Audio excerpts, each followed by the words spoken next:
একবার এইভাবে আলু ডিমের ঝোলটা বানিয়েই দেখুন, বাড়ির সবাই দ্বিতীয়বার ভাত চাইবেই চাইবে। চলুন মাত্র 1 মিনিটে বানিয়ে ফেলি। প্রথমে ডিমগুলো হালকা সোনালি করে ভেজে নিন। এরপর একই তেলে আলুগুলো ভেজে তুলে রাখুন। এবার তেলে তেজপাতা, শুকনো লঙ্কা এবং পেঁয়াজ দিন। পেঁয়াজগুলো হালকা সোনালি হয়ে গেলে পেঁয়াজ বাটা, রসুন বাটা দিয়ে ভালো করে ভেজে নিন।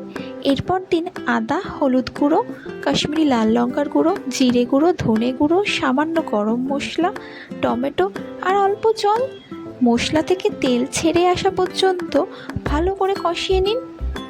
এবার ভাজা আলু দিয়ে মিশিয়ে নিন।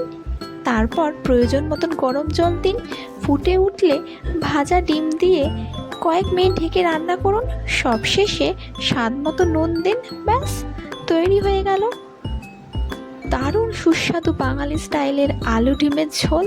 গরম ভাতের সঙ্গে একবার বানিয়েই ফেলুন।